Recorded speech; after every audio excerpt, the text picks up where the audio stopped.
ஐயா வணக்கம் ஐயா. வணக்கம். நம்ம எல்லா திருவிழாவும் பார்த்தீங்கன்னா, இப்போ ஊர் திருவிழாவா இருக்கும். அது 12 நாள் அப்படிலாம் இருக்கும். ஆனா நம்ம கோயில் வந்து பார்த்தீங்கன்னா, அது ம். ஊர் திருவிழாவ விட பிரம்மாண்டமா பண்றீங்க. 3 நாளைக்குமே கிட்டத்தட்ட 10,000 பேருக்கு மேல அன்னதானம் பண்றீங்க. ம். இது உங்க ஒருத்தரால எப்படி ஐயா சாத்தியம் பண்ண முடியும்? இதுக்கு யாராவது நன்கொடை பண்ணா நல்லா இருக்குமா? இல்ல எப்படி ஐயா? அது எப்படி சாத்தியமாகுது ஐயா? இது நம்ம மக்கள்கிட்ட ஏதாவது கோரிக்கை இருந்தா நீங்க சொல்லுங்க. வருஷத்துலேருந்து ஒரு வருஷம் வரைக்கும் நம்ம கோயிலுக்கு வர்றவங்க, ரொம்ப காலத்தில கல்யாணம் ஆகாத இருந்து கல்யாணம் ஆனவங்க இருக்காங்க. ரொம்ப குழந்தை இல்லாம இருந்து குழந்தையானவங்க இருக்காங்க. ஒரு கஷ்டத்துலேருந்து வெளியே வந்திருக்காங்க. ஒரு வீடு கட்ட முடியாம இருந்து ஒரு வீடு வாங்கியிருக்காங்க, வீடு கட்டியிருக்காங்க. அந்த பாக்கியங்கள்லாம் அவங்களுக்கு கிடைச்சிருக்குது இந்த இடத்துல. அதனால அவங்க பண்ணுற ஒரு உதவியை வந்து மக்கள் தான் பண்ணுறாங்க. போன வருஷம் மதுரையிலேருந்து ஒருத்தர் நமக்கு 50 சிப்பம் அரிசி எடுத்து கொடுத்தாரு. அதே மாதிரி கிருஷ்ணகிரியிலேருந்து தலைவர் காய்கறிகள் செலவு இது மாதிரி பண்ணி கொடுத்தாரு. ஒவ்வொருத்தரும் ஒவ்வொன்று ஏதோ அவங்களால முடிஞ்ச உதவியை தானத்தில் சிறந்தது அன்னதானம். நாம் வந்து பிறக்கைகளை எதுவுமே கொண்டுகிட்டு வரல, போவுக்களை நம்ம எதுவும் கொண்டுகிட்டு போகல. அதுக்குள்ளே நம்ம மக்களுக்கு காசாக கொடுத்து யாருக்கும் நம்ம அவங்களுடைய பிரச்சனையை நம்ம தீர்க்க முடியாது. யாருமே தீர்க்க முடியும். பணமாக கொடுத்து யாருக்கும் அவங்கள திருப்தி பண்ணவே முடியாது. அவங்க மனசு எவ்வளோ கொடுத்தாலும் இன்னும் வந்தால் பரவாயில்லன்னு தான் நினைப்பாங்க. அது மாதிரி தானத்தில் சிறந்தது அன்னதானம்.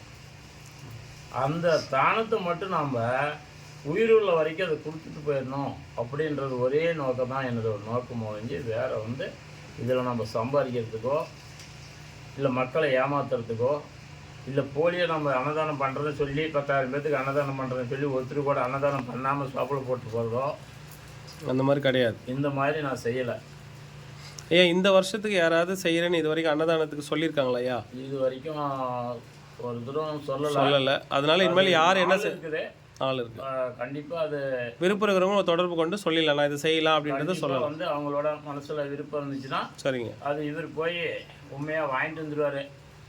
சரிங்க. அதுக்கு ஒன்றும் நம்ம ரிஸ்க் எடுக்கிறதில்ல, அது அவர் பார்த்துக்கிறாரு. அது நடத்துறது தான் நம்ம வழி நடத்திட்டு இருக்க முடிஞ்சு, வாங்கி கொடுக்குறதெல்லாம் அவர். நம்ம முன்னணி செய்கிறது தான் நம்ம. எல்லாம் வந்து கொஞ்சம் சிறப்பாக இந்த சாப்பாடு போட முடியாமல் ஆள் வச்சு போடுறதா இருக்குது. அதுக்கு 5,000 10,000 செலவாகுது.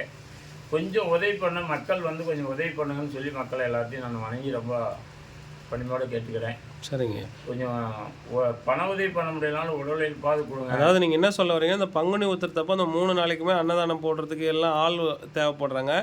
ஆள் இல்லாதனால கூலி ஆளை வச்சு போடும்போது அது ஒரு 5,000 10,000 செலவாயிடுது. ஒரு சிலரால் வந்து கோவிலுக்கு வந்து கைங்கரியம் செய்யணும்னு நினைப்பாங்க, கையில் காசு இருக்காது. அந்த மாதிரி இருக்கிறவங்களும் வந்து கோயிலுக்கு வந்து இந்த சேவைகள் வந்து செய்யலாம். அதுதான் இருக்கிறதுலே ரொம்ப பெரிய புண்ணியம். சரிங்க. முடியல பண உதவி பண்ண முடியலன்னா உங்கள் உடல் உழைப்பாவது கொடுத்து கட்டாயமே இதை செய்து கொடுக்குமாங்க. உங்களை எல்லாத்தையும் நம்ம பத்திரிகையும் வணங்கி. இதை பார்க்குற நண்பர்கள் காசு கொடுக்க முடிஞ்சவங்க பண்ணுங்கள், பொருளாக கொடுக்க முடிஞ்சவங்க கொடுங்க. முடியாதவங்க வந்து அந்த 3 நாள் ஐயா கூட இருந்த முருகனுடைய அருள் பெற்று எல்லாம் அந்த கைங்கரியம் அப்படின்றது தான் இருக்கிறதுலே கடவுள் செய்கிற பெரிய விஷயம். அது கூட இருந்து முன்னிருந்து பண்ணி நம்ம குடும்ப விழாவாக இதை வந்து சிறப்பிக்கணும் அப்படின்னு சொல்லிட்டு இந்த செந்தூர் முருகன் ஆலயம் சார்பாக கேட்டுக்கொள்கிறோம். நன்றி ஐயா.